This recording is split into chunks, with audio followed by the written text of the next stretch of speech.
I've been your student for a long time. We go way back. We had a personal relationship for a long, long time. I do not belong, but I've been brainwashed by a tribe of people who have some worthiness issues. One of the things that I think that I developed is a part of a coaching program that I worked on myself, that I feel like I'm somewhat ready to offer it to others, but I call it Abraham coaching. But I didn't want that to think like I'm copying what Esther does, but kind of help people really with their worthiness issues. So talk to us about what a worthiness issue is. Worthiness issue is really allowing it, what I know, and I've brought... Because a worthiness issue, what a worthiness issue is just someone who misunderstands how the laws of the universe work. And so they are not getting what they want, and so they think something's wrong with them. I get what I want. Nothing's wrong with them. They're just looking for love in all the wrong places. Or they're just not understanding that they are vibration. Or, do you know what the dominant reason for anyone who has a worthiness issue is? They have plenty of negative emotion and they're willing to put up with it. Willing to put up with it. And the only reason that anybody would be willing to put up with negative emotion is because they don't know where it comes from or why they've got it.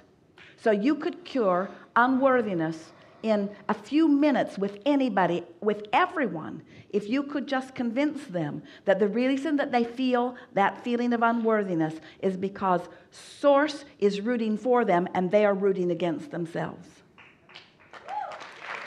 So that's sort of a no-brainer. Well, of course, that's the epitome of unworthiness. I am rooting against myself.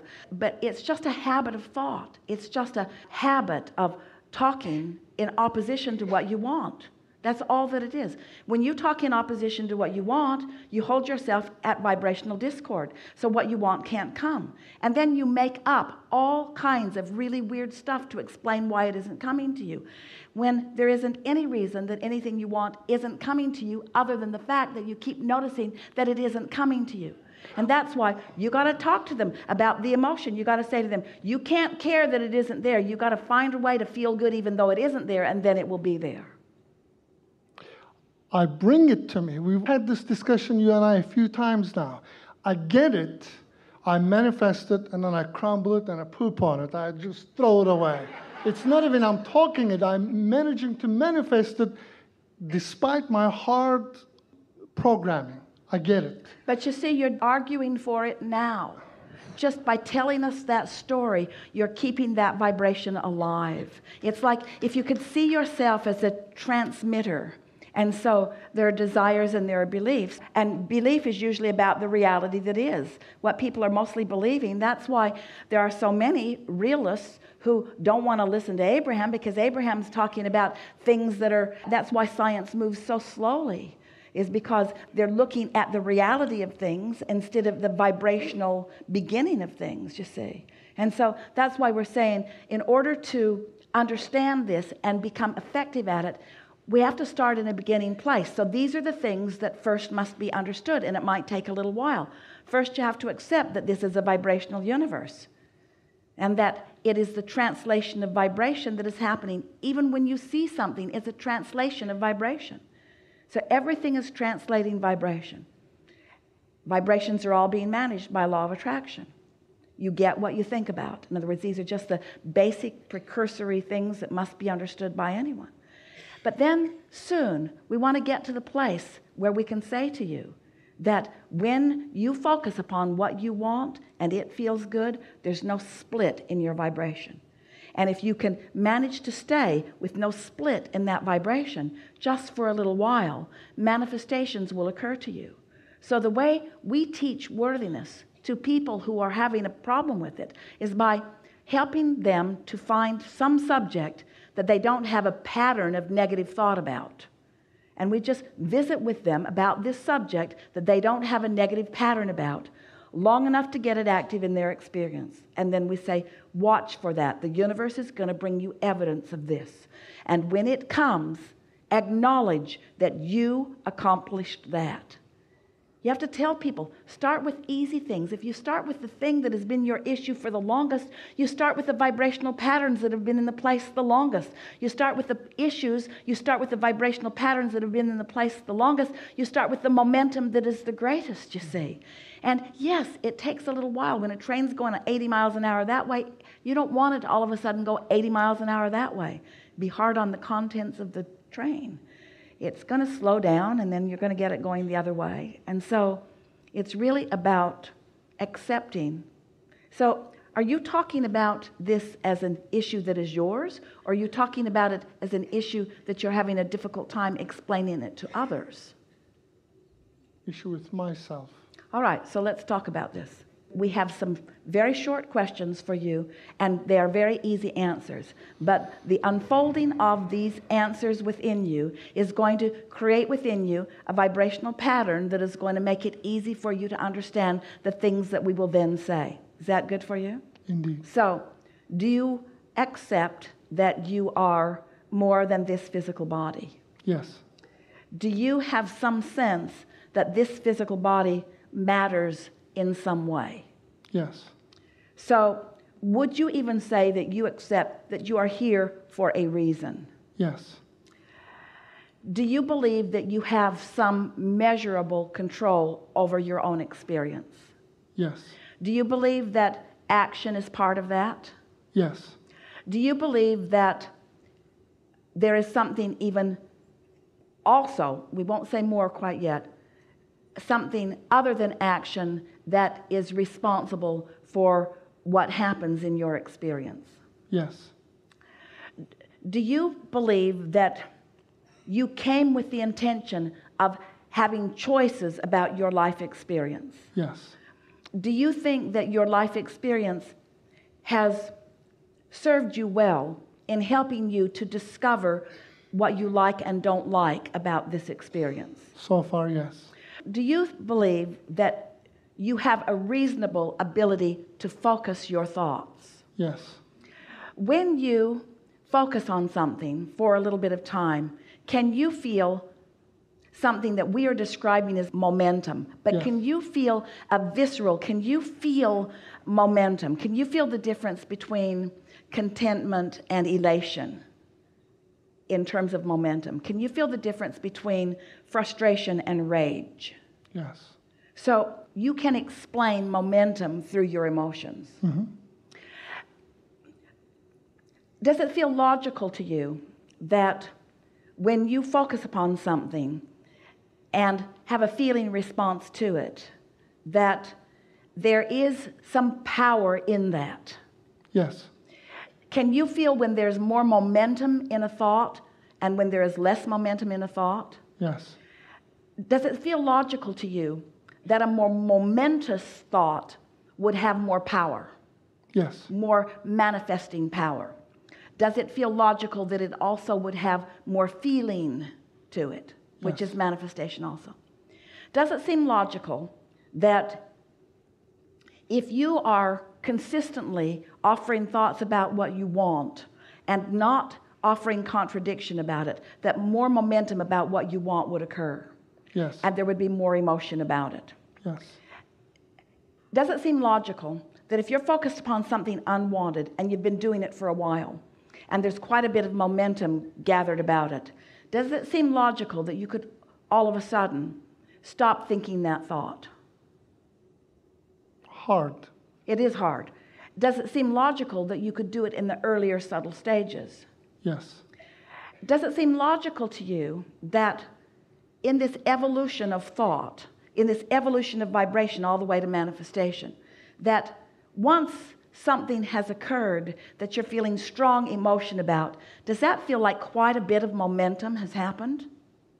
So here's vibration, and here's the manifestation of emotion phase. Still quite a long way from the car parked in the garage. So as you are focused upon this emotional manifestation, does it feel to you that you can discern the difference in stronger momentum and faster momentum and slower momentum? For the most part. So does it seem logical to you that if you are sensitive to your vibration, in other words, if you care about how you feel, does it feel logical to you that when that emotion begins and it feels a little off to you, that if you could change your focus right then and there, that you could keep that momentum from taking hold? Yes. Because we want to say to you, once strong negative momentum is underway, and to the point that you're feeling strong negative emotion, you are very short before you're going to be to a manifestation that you don't like. Does that play out in your own experience that you've lived? And in like manner, when strong positive emotion is experienced, it's a very short time span between full manifestation playing out. So, does it feel logical to you that if you keep finding yourself in an emotional place or a fully manifested place that you don't want to be, that the solution to that is just care more about how you feel and catch it at the earlier subtle stages? Don't wait until you're into anger or into an experience that is negative and then try to do the work. That's not the time to do the work. That's the time to take a nap. That's the time to use any form of distraction that you can. That's the time to move yourself as best as you can away from the condition that seems to be the inspiration for the strong negative emotion. Now, this is something that we really want to talk to all of you about, because sometimes we think that you misunderstand. We say you create your own reality, and we say, and how you feel really matters, and we say we want you to not be such conditional livers of life. And sometimes Esther said to us the other day, Abraham, I thought that what you've been saying to me is that I should be able, no matter what the condition is, to focus so purely upon what I want, even if there is a condition that is so close up to me that is unpleasing to me, that I should be able to focus completely upon what I want. And we say, we would like it if you were able to do that, but if you keep getting called to the condition, sometimes the easiest path of least resistance is to move yourself away from the condition that keeps being the inspiration for the negative emotion. Does that make sense to you? Path of least resistance says, when you're taking a path somewhere, do you get on the highway that is the bumpiest? Oh yes, I think I will get on this bumpy road. I think I will get on this really bumpy road. Why? Because I want to prove my worthiness. I want to prove my ability to endure the things that don't feel good. Isn't it interesting how this all ties together? It's like you're trying to prove that you're tough enough to endure the things that you do not want. And this has nothing to do with path of least resistance. Path of least resistance says, make yourself comfortable. Path of least resistance says, do anything and everything that you can to hold yourself in the vibrational frequency of feeling good. Because it is only when you feel good that you are in the vibrational frequency that allows you to be the translator of the things that are good to you. You see what we're getting at? Do you feel how that all ties together? Yes. That's a really powerful revelation or realization, isn't it? If you care about how you feel, you might make one decision. If you care about how somebody else is perceiving it, you're likely to make another decision. And so many of you have been trained to provide the service for the others. So you disregard the early subtle stages. You disregard it even when the stages get bolder. You disregard it, you endure it, you buck up, you persevere, you push through, and then you wonder why things aren't going as well as you'd like it to. And we say, because you've practiced suffering. You've practiced suffering. You've practiced becoming vigilant and valiant and tough. You've practiced ignoring your guidance system. You've been practicing the path of most resistance for a really long time. And then when you get to some place that you don't want to be, then you say, oh, well, I'll just do a focus wheel.